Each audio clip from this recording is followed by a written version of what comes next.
Today we revisit a super important Jean-Paul Gaultier show with the master himself, his Russian constructivist-inspired wardrobe for fall-winter 1986-87. A very influential moment for fashion, a game-changing collection. We talk casting, techniques, impact, and we remember what was 1986 for fashion. This video is in French as Jean-Paul Gaultier speaks French, but subtitles are available. Just click on your settings. Bonjour Jean-Paul. Salut Loïc. On va regarder la collection des constructivistes. Oh là, ça fait belle lurette ça, hein. Ah ouais.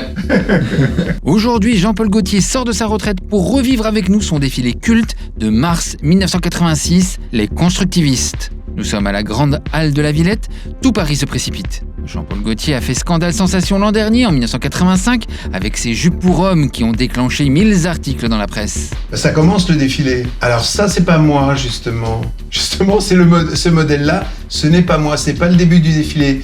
C'est un squat. C'était un appel. Comment? Oui, Oui, exactement. Exactement. Ils ont squatté le lieu, voilà, exactement. Et dans l'archive, ça reste comme quelque chose de... Eh ben oui, oui. On sait qui c'est? Je me souviens plus du tout du nom, non, je les ai vus après et tout, bon, c'était plutôt rigolo, et puis après on a commencé, ça allait bien peut-être aussi avec l'air du temps, non, le fait de, déjà, on squatte un endroit pour profiter, pour montrer ce qu'on fait. Alors la second modèle, c'est toujours pas moi, c'est pareil, et je découvre et tout. Ah oui, ça continue, alors là, avec pas mal, je me souviens plus du tout de ça. Une espèce de parapluie, là, avec des espèces de chenilles, là, qui servent un peu de store et tout, et soulevé et tout. Voilà. Ça, c'est pas une création de Jean-Paul Gaultier? Pas du tout. Mais c'est pas mal, là, même le modèle. Donc là, c'est comme si on allait au concert et qu'il y avait une première partie d'un autre artiste. C'est exactement ça. En fin de compte, c'est ça le résultat. Moi, c'est plutôt pas mal. Voilà, ils viennent saluer. On les voit qui viennent saluer. Lui, on dirait presque un Charles de Villemorin, là, physiquement, non? Ouais, un peu. Hein, un petit peu, la longueur de cheveux et tout. Et elle, un peu Marine Serre. Ouais, voilà. Donc vous avez quel âge, là? On a 7, ouais, j'ai 35 ans. La maison a presque 10 ans. C'est cela, même. Ouais, la maison a 10 ans, et là, les défilés sont de plus en plus grands. Alors donc là, c'est le noir. Alors cette collection, pourquoi russe? Parce que constructiviste, c'est que j'avais vu une de mes assistantes qui faisait des imprimés, avait fait avait trouvé un livre sur le constructivisme russe, et que quand j'avais vu ce livre, j'avais été ébloui par le graphisme, par tous ces posters incroyables et tout, et l'univers que ça présentait, ainsi que les couleurs. Les couleurs étaient fabuleuses. Et toute ma gamme de couleurs est alentour de ça. Le constructivisme est un mouvement artistique russe avant-garde. Saint-Pétersbourg, 1917-1922, connu pour son graphisme déstructuré, abstrait, géométrique. Les photographes sont un peu prisonniers au milieu. Oui, voilà, oui, c'était comme ça, on les encerclait. À noter qu'à l'époque, les rédactrices se plaignent de ne rien voir à cause du mur des photographes. Le mur de photographes qui terrorise les rédactrices. Si elles râlent, c'est la paire de gifles. Ici, on voit bien qu'ils obstruent effrontément la visibilité de tout le monde sauf eux. 1986, c'est Givenchy, Saint-Laurent, Anna et Mori, Balmain, Torrente. 1986, il y a un schisme dans la mode qui défile à Paris à ce moment-là, entre d'un côté les créateurs japonais, sombres, radicaux, et une mode parisienne qui n'est portable que par des comtesses prétentieuses, des rentières arrogantes qui s'emmerdent, des épouses de toreros sanguinaires, des dictatrices, des héroïnes de telenovelas victimes de leur brushing, des femmes qui attendent l'heure du cocktail et l'autorisation de leur mari pour sortir, impératrices ou patineuses, colombines cléopatresques déconnectée. Il y a une mode parisienne officielle, faite de tissus fleuris, qui vote à droite, qui ne descend jamais dans la rue, et une mode moins officielle, celle de Jean-Paul Gaultier. Alors là, on voit des vêtements très sobres, hein. C'est une maille élastiquée, c'est une laine élastiquée. Et qu'on pouvait couper net d'ailleurs. C'est-à-dire que c'était une technique que j'avais vue avec la personne en maille, Anna Maria Fuzzi Vital. Alors, je l'avais commencé avec l'été d'avant, la collection des poupées, et c'était une viscose avec de l'élastique qu'on mélangeait, et du coup, on pouvait couper net, sans ourlet, sans rien du tout. Et là, j'ai repris la même chose, mais avec de la laine. Donc, c'est cette matière qui faisait une matière qui se tenait, qui n'avait pas besoin, donc pour les vestes, pas d'entoilage, rien du tout, simplement du coupé net, toc, toc, toc, des matières comme les Shetland, le cachemire, plus le fil élastique. C'était le fil élastique qui tenait tout. Pour une dimension athlétique du vêtement, c'est ça? Exactement, alors voilà, c'est pour ça qu'on a des collants un peu stretch. Là, c'était plutôt rigoureux. C'est-à-dire, je voulais des matières, choses très simples et puis faciles à mettre. En effet, ces matières qu'on enfile et qu'on met sur le dos et ça y est, on a la tenue. Et là, c'est sur Jack, donc il porte une jupe, un tube élastiqué et ceinturé dans cette matière avec la veste assortie. Et je pense qu'il a le caleçon en dessous et il doit avoir des bottes. Alors, le métal en accessoire avec des lettres qu'on voit ici appliquées, qui sont des lettres là plutôt romaines, c'est pas des lettres cyrilliques, on va voir par la suite. Un peu inspiré des curés, c'est une espèce de robe pour homme. Et les calots, alors pourquoi les calots, je ne sais pas du tout, parce que ça allait très bien avec la collection, mais j'ai ces espèces de calots qui sont comme enfoncés, comme un bonnet, mais en feutrine, avec une ganse de cuir. 1986, géopolitique. 1986, c'est l'explosion de la navette Challenger. Disparition de Jean Genet, Simone de Beauvoir, Daniel Balavoine. Le monde découvre Imelda Marcos, la Marie-Antoinette des Philippines, quand elle est chassée du pouvoir et qu'on révèle ses 1000 sacs à main et 3000 paires d'escarpins dans son palais. Il y a l'idée de rendre des mecs désirables. Il y a toujours eu. Quand j'ai fait mon premier défilé homme, c'était l'homme-objet. Donc c'était clair. Je voulais montrer aussi la sexualité, la sensualité de l'homme et le fait que c'était tabou, quoi. Quand on voyait en film Marlon Brando avec son t-shirt transpiré et tout, mouillé et tout, il avait un effet sur la gente dame, mais aussi sur les mecs. Et tout ça, c'était tabou. Un homme, on ne pouvait pas dire qu'il était sexy. Ça ne se disait pas. Un homme devait avoir du pouvoir, du fric, basta. Et donc là, moi j'ai voulu montrer qu'aussi l'homme pouvait être, sexuel. Et voilà, attiser les appétits. Alors mes épaules qui étaient à l'époque, l'idée c'était comme un peu les vestes 50, mais qui seraient un peu trop grandes pour vous, donc ça tombe un peu. Donc ça veut dire il y a de la carrure, parce que si tu veux, les années 80, ça a été marqué par d'abord, je pense, c'est Thierry Mugler, le premier, qui a fait une épaule super droite, et qui a fait aussi Montana après, mais c'est une épaule très très droite et très très large. Moi, c'était plutôt, si tu veux, l'esprit puce, c'est-à-dire, on prend un vêtement qui n'est pas à sa taille, quoi. Donc les femmes prenaient des vestes d'hommes, et du coup, clac, ça tombait, l'épaule tombait. Donc il y a du padding, mais il n'est pas entièrement maintenu par l'épaule, même si les mecs étaient baraqués. Et je prenais au départ avec mon homme-objet, toujours je choisissais des mannequins qui étaient quand même assez musclés. Parce que d'une part c'était nouveau à l'époque, on sortait des années 70 où il y avait eu les crevettes, les minets et tout, comme ça et tout. Et là il y avait tout ce mouvement avec la gymnastique et tout, l'aérobic, ce genre de choses. Et Bruce Weber qui avait montré le premier des hommes qui étaient un peu comme des athlètes grecs et tout, avec la musculature et tout. Donc c'était une nouvelle phase pour l'homme. Donc ça correspondait un peu à cela. Calvin Klein Jeans. Alors, j'ai utilisé ça aussi pour montrer justement cet homme sexy. Ça ne veut pas dire que je ne pense que le sexy c'est seulement dans le muscle, mais c'était pour montrer, c'était simplement pour associer à un aspect de la virilité qui faisait accepter plus facilement ce côté féminin que j'allais montrer dans les vêtements. Du coup, on a quand même la silhouette de la femme, mais avec l'épaule et la dégaine de l'homme. Donc c'est un mélange déjà, on va dire, presque androgyne. 1986, Lady Di est en fourreau argent. 1986, Pierre Cardin fait des milliards avec ses produits sous licence. Fashion is a shoe, is a tie, is a boy jewelry, is a glove, is a hair, is makeup, is lipstick, is glass.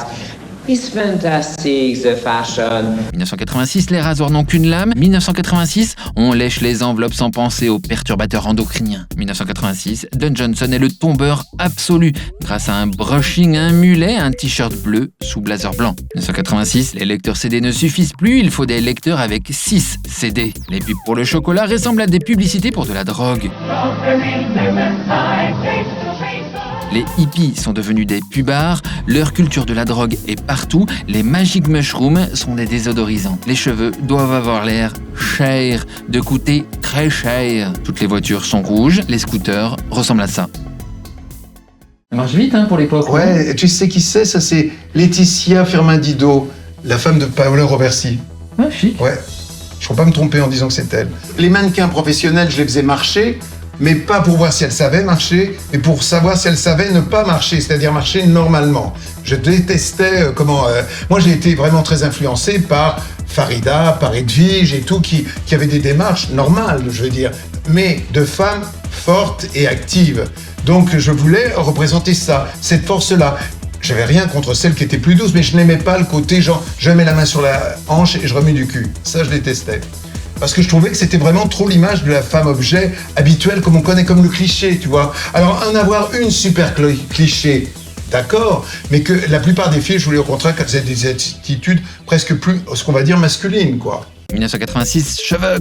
1986, c'est la saison 6 de Dynasty, hyper décadente mais hyper influente en termes de coiffure, méga brochée. Linda Evangelista, méga brochée pour Opium par Saint-Laurent. On est en plein dans le Toxic is Beautiful, il y a des gifles dans les pubs parfums comme Obsession de Calvin Klein. Les pubs parfums débordent de phallocratie. 1986, Jacques Mus et Rihanna ne sont pas nés, Olivier Roustin a 1 an, Beyoncé a 5 ans.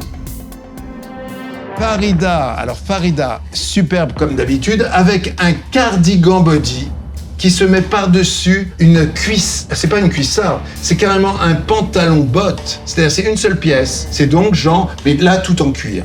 Là c'est pas en lycra, là c'est tout en cuir. Donc ça part du pied et du talon et ça monte et gagne la jambe et tout et arrive. Mais ça, pour être très honnête, je l'ai pas inventé. Parce que il y avait dans les années 60, il y avait des trucs dans ce feuilleton, le chapeau melon et bottes de cuir. Un peu SM. Je m'en suis rendu compte par la suite, oui. Tout à fait. Au départ, oui, je voyais pas du tout une notion de... quand on est gamin et tout, on sait pas. Alors, on sait pas ce qu'est SM ou quoi. Après, on voit des images comme ça, on trouve ça très beau et tout, et voilà. Alors là, c'est Eva Campocasso, je crois. Et alors là, sa tenue, le haut, c'est donc fait en néoprène, faux néoprène, parce que ce n'est pas celui vraiment... si, dans la technique, c'est du néoprène, mais disons d'une matière un peu plus souple que ceux pour servir à faire de la plongée et tout. Et donc la forme fait penser aux escrimeurs. Donc il y a l'espèce de body comme ça qu'on peut mettre avec le zip qu'on peut mettre entre les jambes. Mais là elle a une jupe. Alors c'est très simple la jupe. Pour avoir cet effet trapèze nouveau en plissé, c'est un peu comme un kilt, on va dire revu. Mais en vérité, c'est imaginez un kilt, mais en haut j'ai un élastique, ma jupe plissée. En bas j'ai un élastique. Donc tout ça se resserre. Alors on enfile le haut. Et après, on remonte le bas à l'intérieur. Donc ça donne un effet gonflé. C'était pour avoir comme une espèce de jupon, voilà, qui gonfle donc, mais simplement avec 2 élastiques. Et si on fait, on peut marcher avec toute la longueur. Dans ces cas-là, il y a plus de risque quand même de se casser la figure. 1986, les manteaux sont jaunes et géants. Le punk est domestiqué avec des Iroquois fun pour bourgeoises en maille Sonia Rykiel. Claude Montana est à son pic, il exige des chorégraphies absurdes de ses mannequins, le plus artificiel, le mieux. Des créatures hyper hautaines, des dessins animés, des femmes asphyxiées par leur snobisme dans un ouragan de lac méga brushing. Chez Kenzo, fourrure folle et chabotée, une mode de fantaisie de bal masqué pour enfants. Kenzo salue avec un arlequin agité la fête à tout prix, la bande. 1986, le lycra. 1986, Pat Cleveland danse encore chez Karl Lagerfeld. Et Karl salue en costume 3 pièces et catogan. 1986, la veste Saint-Laurent est devenue un cube, manteau barrique rose. Elle est aussi riche qu'elle est méchante. Chaos visuel chez Kansai Yamamoto. Carnaval, sublime couleur satinée. 1986, les baskets ont des velcro. Et j'y pense, les mannequins vont toutes se positionner. Donc ça va à l'encontre de ce qui se fait habituellement, où les mannequins ont un passage, 2 passages, 3 passages. Exactement. Alors là, l'idée, c'était chaque mannequin un passage. Et donc, après, ils restent là, et à la fin, pour faire le tableau, elles sont déjà toutes là pour le final, on va dire. Donc ça, c'est vraiment complètement nouveau. Alors là, c'était très neuf, oui. Et en plus, personne ne prenait autant de mannequins. Mais c'est pour ça que j'ai aussi des mannequins, des copines, et puis aussi des gens, à la fin, il y a tout mon studio qui va sortir. Alors là, ça c'est assez drôle. Alors, c'est un vêtement qui est inspiré, en effet, entre les escrimeurs, le body, comme ça, des screamers qui passent entre les jambes. Et ce que j'avais remarqué, c'est que dans certaines tenues des screamers, il y avait des poches intérieures dans lesquelles il y avait des coupelles de métal pour protéger. Et du coup, moi, je les ai mis à l'extérieur et ça devient comme une espèce de décoration métallique dans la poche, donc extérieure qui devrait être intérieure. Voilà, je mets... intérieur, extérieur, tout. Je joue avec tous les codes et les symboliques. Et l'armure apparente. Voilà. Oui, exactement. Comment vous l'avez rencontré, Tanaël ? Il est venu pour faire un shopping, donc pour voir des vêtements et tout. Donc, et à un moment, je le vois passer, sa dégaine, son allure, sa coupe de cheveux et tout. Je dis, qui c'est celui-là ? Je dois reconnaître que sur le coup, je me suis dit, oh là là, qu'il est mignon. qu'il est mignon, qu'il est bien. En même temps, que j'ai toujours fait, en quelque sorte, quand je voyais même Farida ou Edwige, c'était des coups de foudre. Hein. Alors là, c'en était un aussi coup de foudre. Et puis je me suis dit que la foudre tombait très bien parce qu'il pourrait être parfait dans mes défilés. C'était à la fois ça, quoi. Aussitôt, les personnes dont je me sentais attiré, on va dire, par leur démarche, par leur allure et tout, donc j'en tombais amoureux et je les faisais défiler, voilà, quand ils voulaient. La dernière fois que vous avez vu Tadel, c'était quand? Eh ben, c'était il y a un quart d'heure. Oui, c'est ça. Voilà. L'habitude dure toujours, quoi. Ah bah, toujours. Il me semble que c'est une silhouette qui va être très influente dans la mode dans les années qui suivent, celle-là. Là.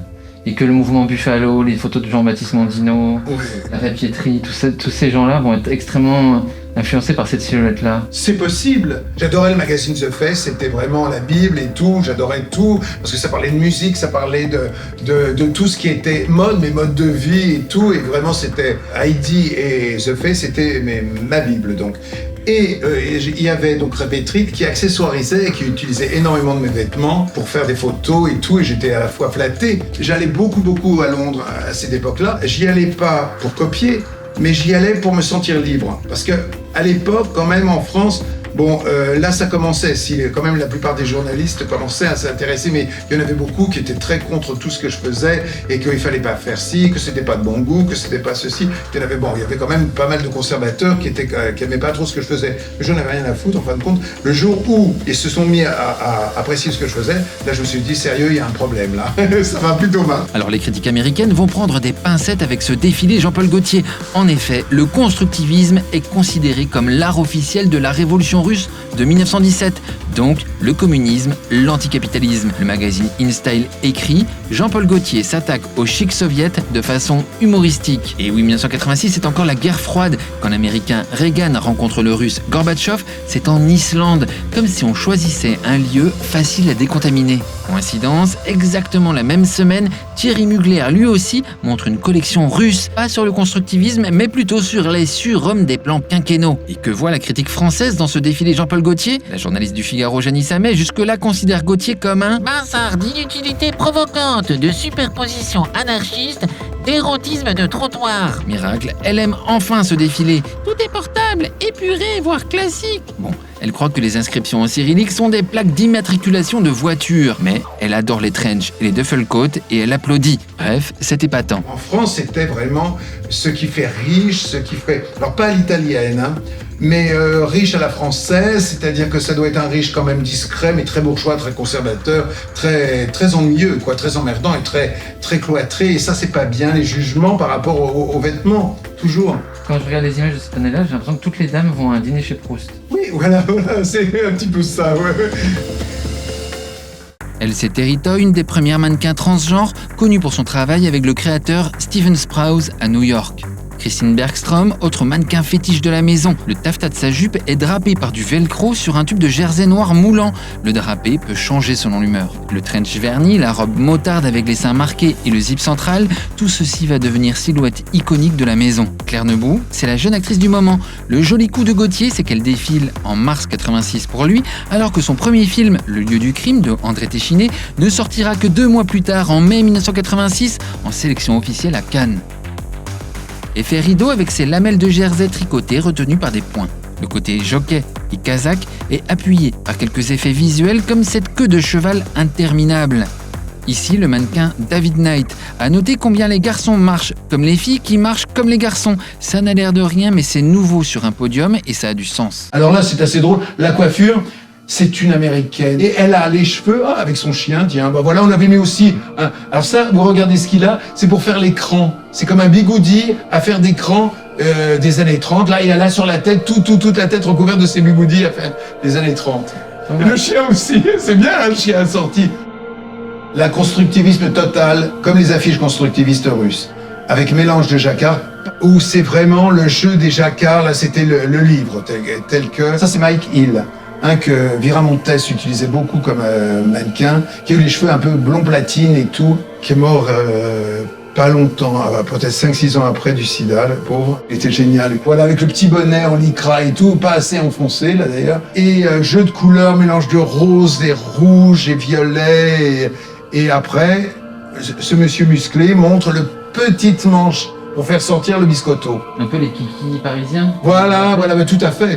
Il y en a qui faisaient mon défilé quelquefois d'ailleurs. Alors là, c'est le matelassage avec quand même l'empreinte de la corsetterie avec mon corset et tout en matelassage.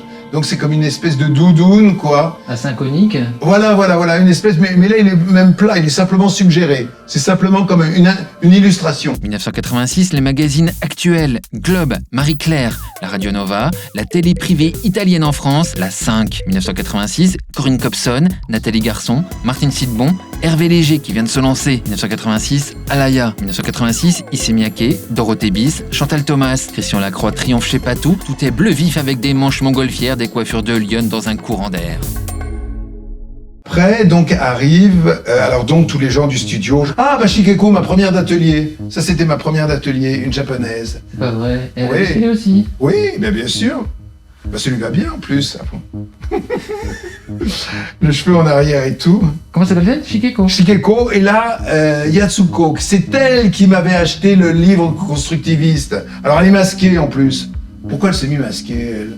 Là c'est Pauline Binou, qui était, elle, mon illustratrice. Elle redessinait et tout d'une façon tellement drôle, très sympathique, qui est Dominique, qui a été vraiment, elle, c'est grâce à elle qu'on a travaillé avec Ashiyama, qui est devenu mon licencié. C'est elle qui m'a choisi, alors, qui était très belle, magnifique, absolument sublime. C'est elle qui s'occupait de tous les clients, c'était elle la directrice commerciale et tout, et qui était formidable.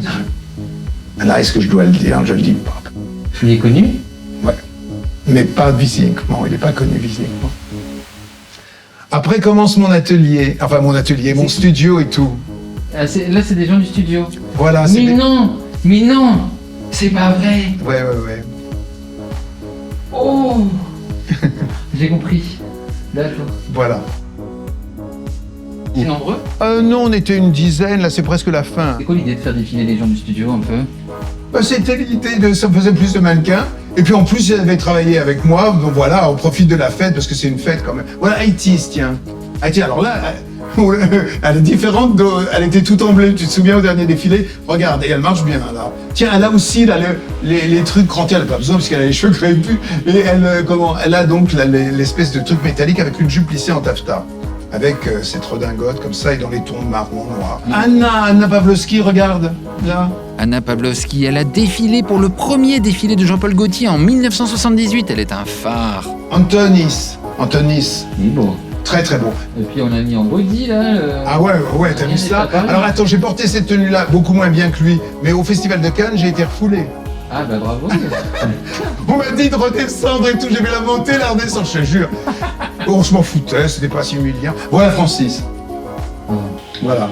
Avec une espèce de par-dessus, avec un zip comme un perfecto. Il sourit donc je pense qu'il a applaudi, les gens le reconnaissent. Francis, c'est Francis Ménuge, l'énergique compagnon de Jean-Paul Gaultier avec qui il a fondé sa marque et qui a disparu en 1990. C'était quoi son rôle à ce moment-là dans l'entreprise? Ah bah c'était mon bras droit total, absolu, quoi. C'était lui qui était à la tête, qui dirigeait tout et qui savait bien organiser, faire les contrats, trouver... ouais, il était très bien. Il avait en plus une importance énorme, mis à part celle de l'amour et de l'affection. Si tu veux, il était talentueux, il était aussi créatif, c'est-à-dire dans le sens où il avait un sens de la synthèse, que moi je n'ai pas. Moi je suis très... comme ça, tu vois. Bon, ça nous arrivait de nous engueuler plein de fois, d'ailleurs. Mais pas vraiment nous engueuler. Quelquefois, il arrivait dans le studio alors que j'étais en train de travailler, il disait « Oh, ton défilé là, ça va être de la merde !» Voilà. Et il partait. Moi, je rigolais. Ça me faisait rire. Il y a des fois, ça me faisait pas rire. C'était quelqu'un de très précieux, oui. C'était l'homme d'affaires. C'était l'homme d'affaires. Lui, il disait, il rêvait de faire un empire. Moi, rien à foutre des empires, là, je veux dire. Du moment que c'est pas de mal empire, tu vois. Ah ben, et moi, je viens à la fin. Voilà, ben voilà, tout le monde est venu défiler, voilà, et je montre la doublure, pull et jacquard, c'est un motif jacquard et tout, constructiviste, avec la redingote, on voit les manches là, les manches rayées. Et je suis content et ça s'est bien passé, et j'étais très heureux de voir que tout s'était bien passé. Cheveux platine à l'époque, déjà? Là, oui, mais alors là, dis donc, j'avais les racines qui avaient poussé, là, je suis pas d'un platine profond. Elle date de quand cette coupe platine? Ah, ça date de 85. Et voilà, avec Francis, là, qui est là, Territoy, une Célia, tiens, on l'a pas vu passer, Amanda, qui a pris le chien, donc c'était pas elle, le chien. C'est des vêtements qui sont avec vous, après ils sont allés dans les musées? Non, je sais pas s'il m'en reste beaucoup, d'ailleurs, de ceux-là.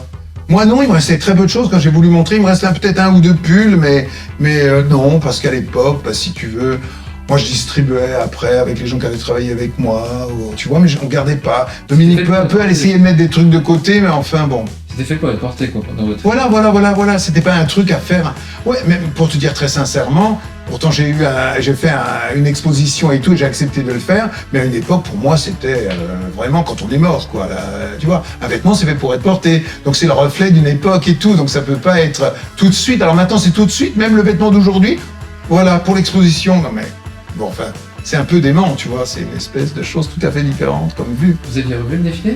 J'ai revu, à l'époque, je revoyais, jusqu'à la mort de Francis, je revoyais toujours les défilés. Après, on était tous ensemble, on faisait les commentaires, alors on rigolait sur le mannequin. Tiens, la jupe, elle était à l'envers, il arrive des trucs comme ça, tu vois, tous les trucs. C'était sympathique et drôle, quoi, c'était vraiment bien. Après, quand il est mort, j'ai plus voulu revoir les défilés. Je sais pas pourquoi, comme ça. Et celui-là, vous l'aviez pas revu spécialement? Non, je regarde pas trop, hein, parce qu'à chaque fois ça m'emmène dans... C'est-à-dire que c'est pas du tout que je veux pas les voir, c'est que ça m'amène au travail, mais dans le sens où, d'un seul coup, je dis, ah bah tiens, ça serait peut-être à refaire, mais autrement, comment je le ferais, c'est pas... Tu vois, aussitôt, ça me fait retravailler à nouveau. Alors bon, c'est pas comme une espèce de partie de plaisir. La découverte, c'est une partie de plaisir, mais reprendre, en plus, ça m'entraîne à peut-être à refaire des choses... Bon, il y a des choses qui sont bien à refaire, mais bon, tu vois... J'aime bien m'amuser et faire des nouvelles choses. Oui, mais là, ça va, on vous a pas traumatisé ou quoi? Ah, pas du tout, non, ça me fait plaisir. J'ai vu des gens que j'avais oubliés, certaines personnes. Tu vois, Sybille de Saint-Phal qui était très bien et tout. C'était un plaisir. Bah oui. Non, c'était bien. J'aime bien voir ça, c'est drôle. Ça me rappelle. Moi, je me dis, j'ai fait quand même certains trucs qui étaient pas trop mal.